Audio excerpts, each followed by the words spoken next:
अपयशाचे शल्य मनातून काढून टाकून जे लोक यशासाठी पुन्हा नव्या जोमाने कामी लागतात, असेच लोक यशस्वी होतात.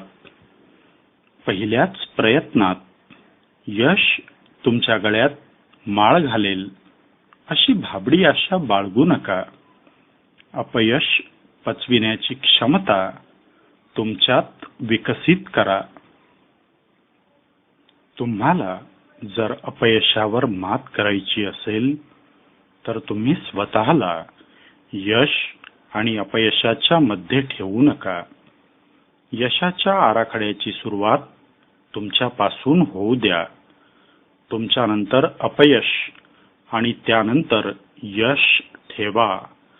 म्हणजे अपयशानंतर यश प्राप्त होते याबाबत तुमच्या मनाची तयारी होईल. अपयश म्हणजे यश मिळविण्याच्या मार्गातील एक पायरी असे तुमचे मन समजू लागेल आणि अपयश आलेच तर तुम्ही खचून जाणार नाही. रॉबर्ट एफ केनेडी म्हणतात, जो मोठा पराभव पत्करण्याची तयारी ठेवतो त्यालाच मोठे यश प्राप्त होते. अपयशाच्या दुःखावर जर तुम्हाला मात करावयाची असेल तर तुमचा अपयशी होण्याचा दर दुप्पट करा. त्याकरिता निश्चितच तुम्हाला तुमच्या प्रयत्नांची गती वाढवावी लागेल. जेव्हा तुम्ही अपयशी होण्याचा दर दुप्पट करता तेव्हा तुम्हाला अपयशाचे फारसे वाईट वाटत नाही. आपल्याकडे म्हण आहे, रोज मरेल त्याला कोण रडेल. हाच नियम आपल्या मनाला देखील लागू पडतो. जाणीवपूर्वक लोक तुम्हाला नाही म्हणतील अशा गोष्टी करा, म्हणजे अधिकाधिक नकार तुमच्या वाट्याला येईल. लक्षात घ्या, तुम्ही जितके जास्त वेळा अपयशी होता तितके अधिक तुम्ही यशाच्या जवळ पोहोचत असता. कारण अपयश म्हणजे तुम्ही आणि तुमचे यश या दरम्यान लागणाऱ्या पायऱ्या होत. तुमच्या अपयशाचा दर दुप्पट करा, म्हणजे तुम्ही दुप्पट वेगाने यशाजवळ जाऊन पोहोचाल. चार्ल्स स्विंडॉल म्हणतात, आयुष्य म्हणजे 10% माझ्याबाबत जे घडतंय ते आणि 90% म्हणजे जे मी घडलेल्याला प्रतिसाद देतो ते. अपयशावर मात करून यशाच्या शिखरावर पोहोचायचे असेल तर केवळ यशावर लक्ष केंद्रित करू नका. यशासाठी नव्हे तर अपयशासाठी पेटून उठा, म्हणजे यश आपोआप तुमच्या वाट्याला येते. ही बाब ऐकायला आणि पचायला जरा जड वाटते, पण हे तत्वज्ञान व्यावहारिक उपयोगाचे आहे. एखादा पुस्तक विक्रेता मनुष्य असेल आणि जर त्याने आज मी किमान 10 पुस्तके घरी जाऊन विकेन असे ध्येय ठेवले असेल तर असा विक्रेता जेव्हा पहिल्या घरी जातो तेथून त्याला नकार प्राप्त होतो. असाच नकार त्याला दुसऱ्या, तिसऱ्या आणि चौथ्या घरी देखील प्राप्त होतो, तर ते अपयश त्याच्या जिव्हारी लागण्याची शक्यता असते. पण या पुस्तक विक्रेत्याने जर अपयशी होण्याचे ध्येय ठेवले तर हा पुस्तक विक्रेता जर असे म्हणू लागला, मी आज किमान 100 घरून नाही हे उत्तर ऐकूनच स्वस्थ बसेन, तर त्याचा प्रयत्न करण्याचा दर वाढतो. तो अपयशाने खचून जात नाही. नकार त्याला बोचरा वाटत नाही. 100 घरांना भेटी देता देता किमान 10 घरी तरी त्याला यश प्राप्त होते. त्याच्या पुस्तकाची विक्री होते. त्यामुळे नकार मिळविण्याचे उद्दिष्ट ठेवा, म्हणजे सकारात्मक परिणाम दिसू लागतील. वॉल्ट डिझने म्हणतात, जर आमच्यात पाठपुरावा करण्याचे साहस असेल तर आमची सर्व स्वप्ने साकार होऊ शकतात. आखाड्यामध्ये कुस्ती खेळणारा छोटा पहलवान मोठ्या पहलवानाशी लढतो. त्यावेळी त्या नवशिक्या पहलवानाला हे माहीत असते की आपण हरणार आहोत. तरी पण तो दररोज आखाड्यात जातो. आखाड्यातील कसलेल्या पहलवानाशी लढतो. रोज हरतो, पण प्रयत्नात हार मानत नाही. रोजच्या हरण्यामुळे त्याला हरण्याचे फारसे वाईट वाटत नाही. रोजच्या अपयशामुळे त्याचे शरीर बळकट होत जाते. एके दिवशी हा नवशिक्या पहलवान कसलेला नामांकित पहलवान बनतो. आमच्या मनाचेही असेच आहे. एक दोन अपयशांनी खचून जर आम्ही प्रयत्न सोडून दिला तर यश आम्हाला कधीही प्राप्त होऊ शकणार नाही. त्या नवशिक्या पहलवानाचा आदर्श नजरेपुढे ठेवा.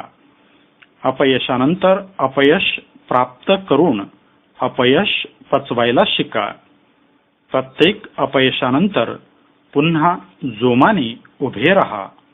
व्हिन्स लोम्बार्डी म्हणतात, तुम्ही खाली पडलात हे महत्वाचे नाही, खाली पडल्यावर तुम्ही पुन्हा उठलात की नाही ते महत्वाचे आहे.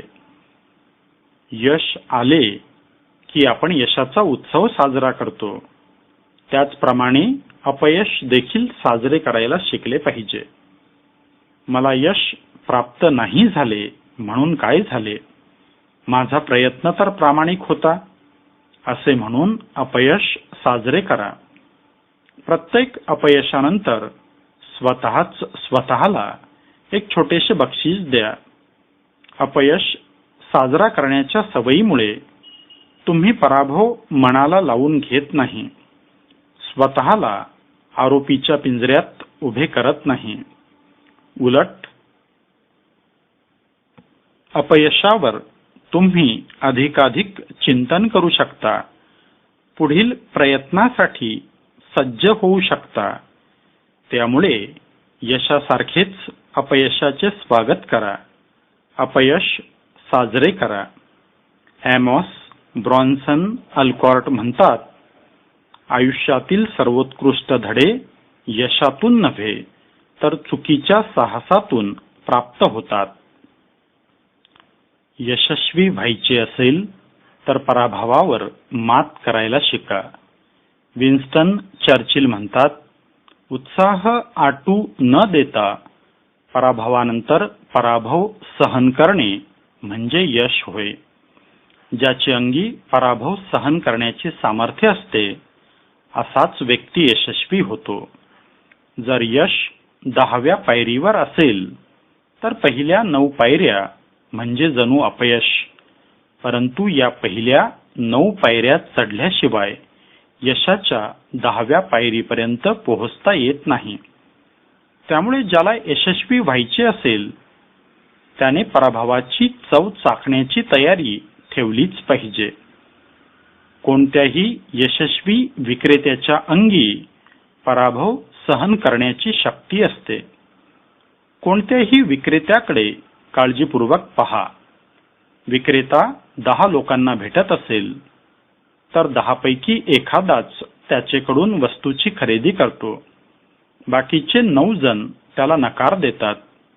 एक प्रकारे त्या 9 जणांच्या बाबतीत त्या विक्रेत्याला पराभवच प्राप्त झालेला असतो.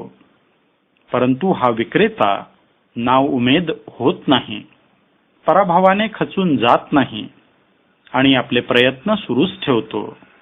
म्हणूनच त्याला अखेर यश प्राप्त होते.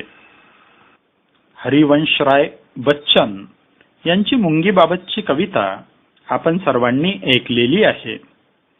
छोटीशी मुंगी तोंडामध्ये दाणा धरते आणि भिंतीवर चढायला लागते. चढता चढता पडते, परंतु पडल्यावर पुन्हा उठते आणि चढायला लागते. अशा प्रयत्नामध्ये तिला कधीतरी यश प्राप्त होतेच. समुद्रामध्ये डुबकी मारणारा पाणबुड्या याच्या हाताला नेहमी मोती लागत नाही. कित्येकदा त्याच्या हाती वाळूच लागते. परंतु हा पाणबुड्या अपयशाने हार मानत नाही.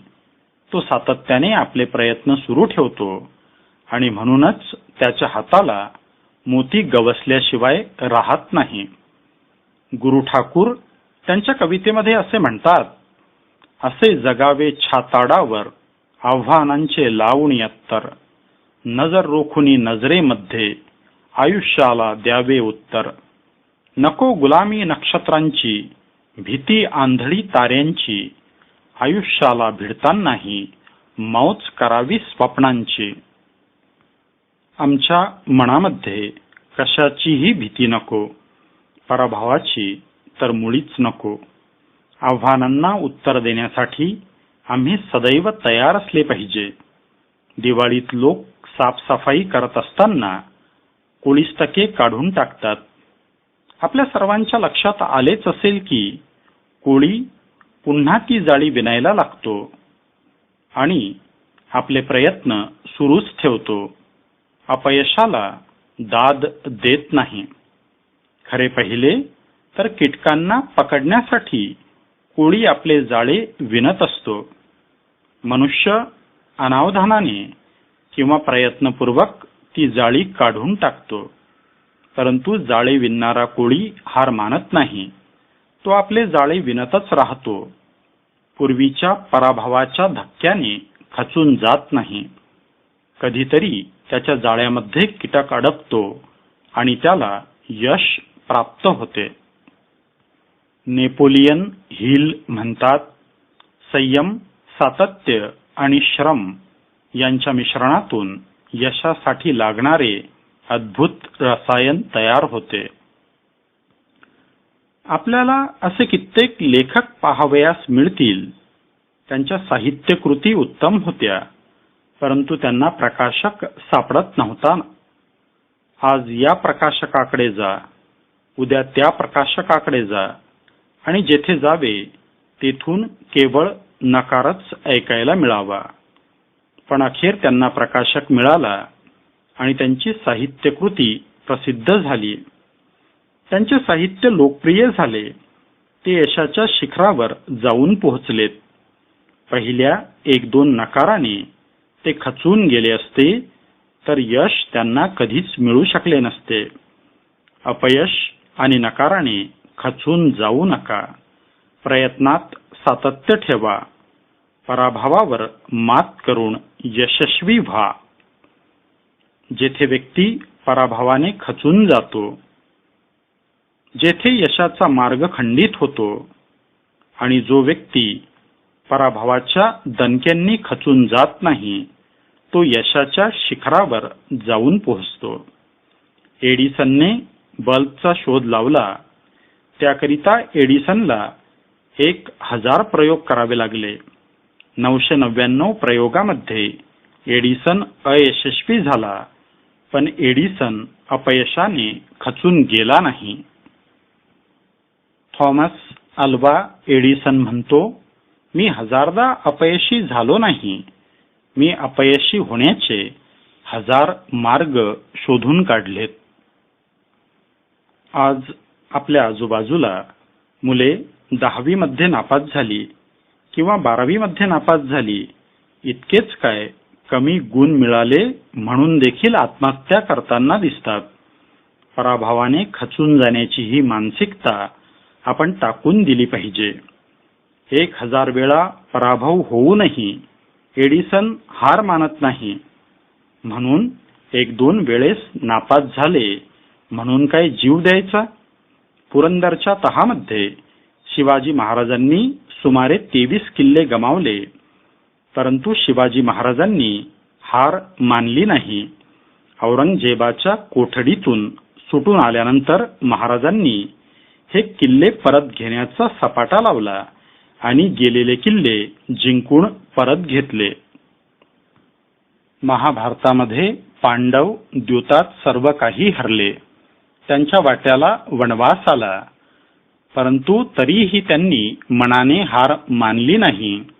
शेवटी लढून त्यांनी आपले गेलेले वैभव प्राप्त केलेच.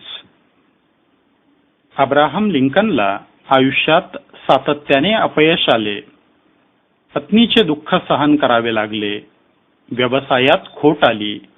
निवडणुकांमध्ये वारंवार अपयश पत्करावे लागले तरीही लिंकनने हार मानली नाही. हार न मानणारा, पराभवाने खचून न जाणारा हा अब्राहम लिंकन अखेर अमेरिकेचा राष्ट्राध्यक्ष बनला. जगाचा इतिहास साक्षी आहे. जे पराभवाच्या पुढे मान झुकवत नाहीत तेच लोक यशस्वी होतात. राजेश खवले यांच्या आगामी पुस्तकातून. संपर्क 9850345176.